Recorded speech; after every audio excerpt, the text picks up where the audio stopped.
It's over.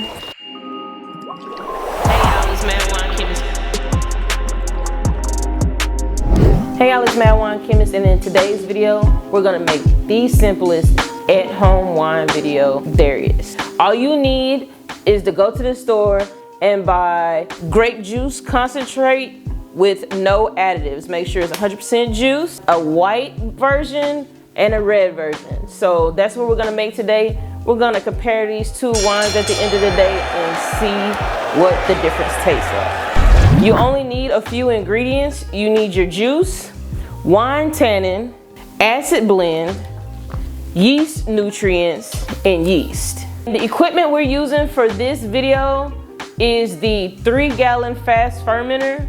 I believe these are really great for beginner winemakers because it doesn't require you to do a lot of transferring wine.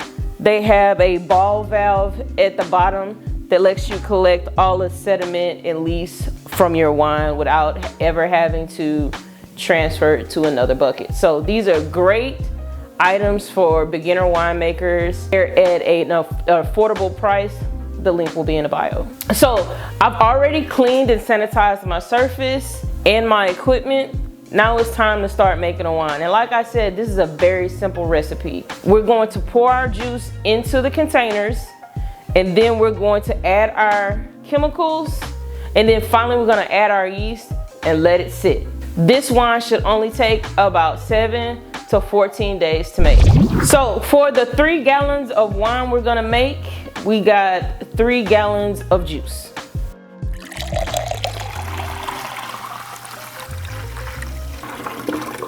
There's no wrong or right way to add this juice. Just pour it in. Try not to pour it in too fast so it doesn't splash around all over you.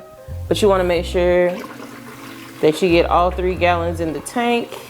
And I definitely forgot one ingredient. We're gonna add some sugar in too. But when we get to that step, I'll explain how much of each ingredient we add. Because this fermenter doesn't provide a lot of headspace, we're gonna adjust the recipe to 2.5 gallons of juice. And the next thing we're gonna do is add our sugar. So we're gonna put 1 1/4 cup of sugar into the must.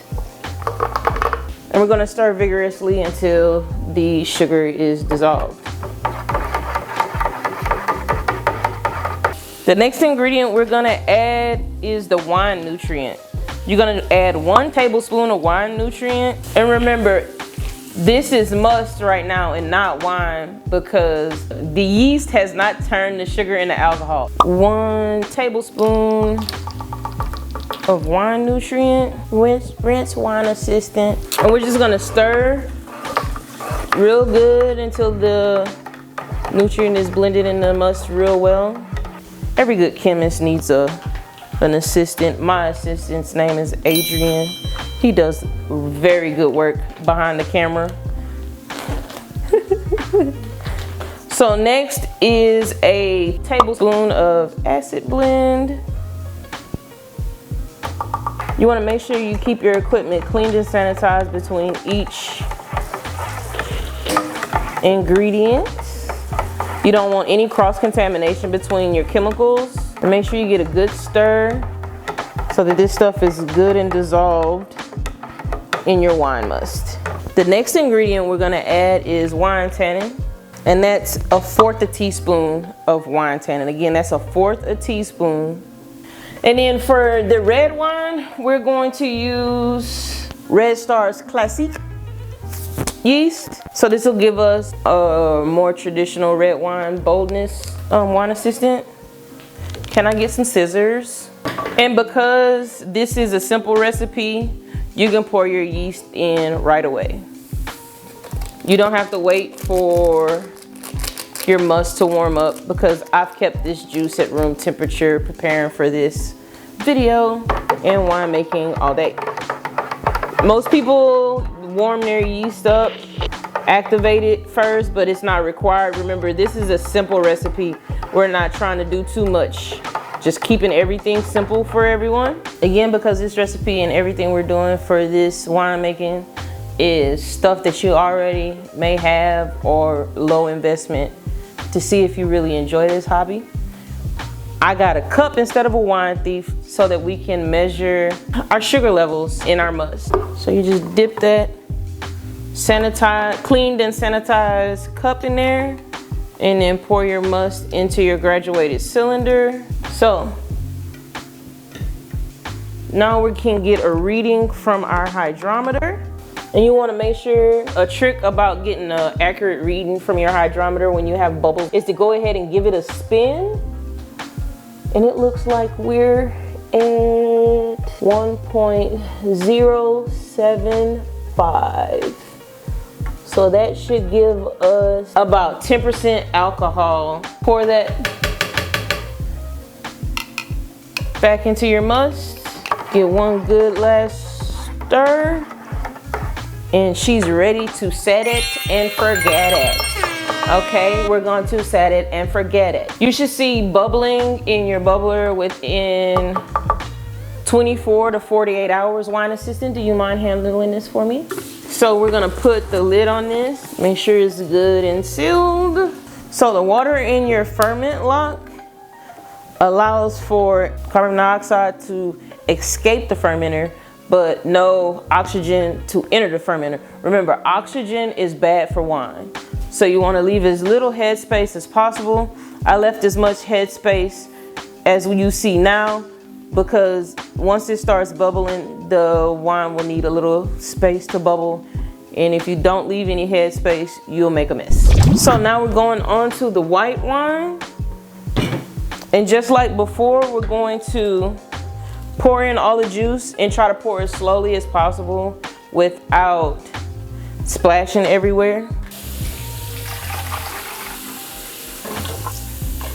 So I'm modifying this recipe to fit this fermenter.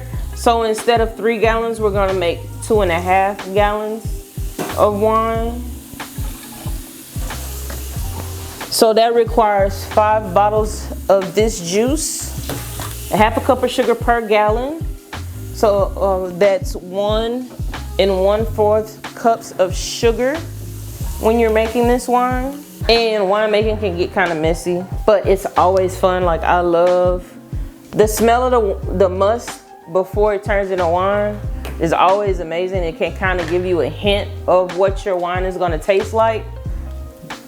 And sometimes during fermentation, it smells even better or it'll smell worse. The transformation is always one of my favorite parts of winemaking. So we're gonna put in our 1 1/4 cups of sugar, and we're gonna stir. My stirrer clean. Thank you, wine assistant. My other wine assistant got into the catnip, y'all, and she running around a little crazy.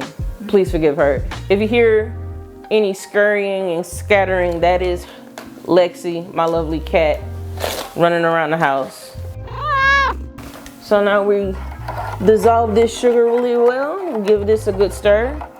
A tip when you're using these fast fermenters is leave the valve closed until everything is mixed really well, then open the valve to give yourself a little bit more headspace. So we're going to start with the acid blend, 1 tablespoon of acid blend, and then we're gonna do 1/4 a teaspoon of wine tannin. I'm gonna mix and blend these up before I add our 3rd ingredient. The best part about this, y'all, is when I started making wine, I didn't start with this recipe. I started with a different recipe. And so this is my first time trying this wine recipe, and I am just excited as you guys are to see how this tastes. We're gonna follow this whole process through up until bottling, and then we're gonna age the bottles. Check us out on Wednesdays. Group therapy with Mad Wine Chemist. We'll talk about wine, life for 30 minutes and just come in and grab a glass or maybe a bottle of wine that you've made. Come and jump in the chat, talk to us about what wine you've made, what wine you're interested in seeing us make.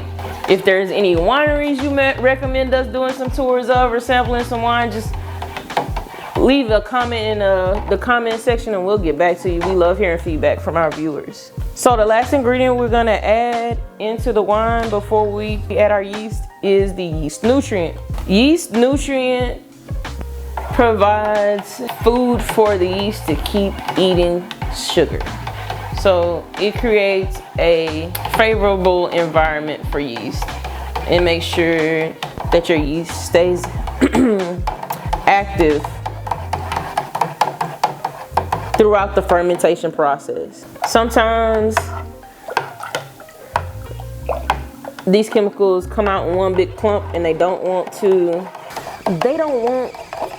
dissolve, okay, y'all? I'm over here trying to dissolve this stuff, stirring like I'm trying to leave the continent of, okay, all dissolved.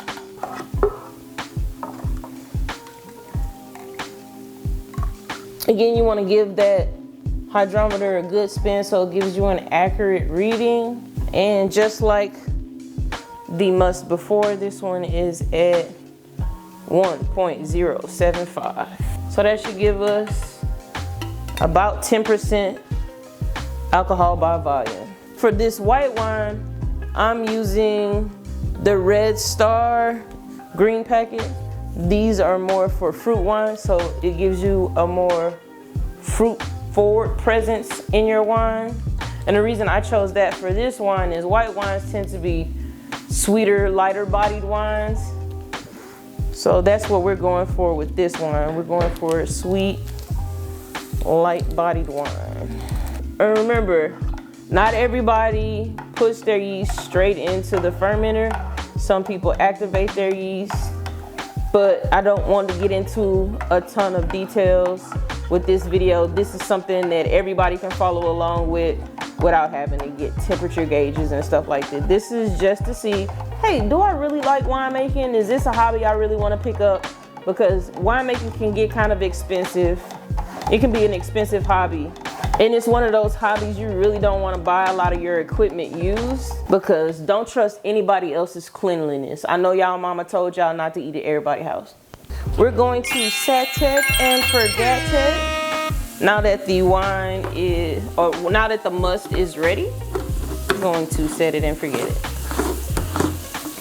Want to make sure it's sealed good and that your ferment lock has water in it. We are going to sit these two wines down in my little laboratory area over here for my wine fermenters, and I'm going to stir these daily. We're going to include that in the video. And when fermentation stops, we'll move on to the next part.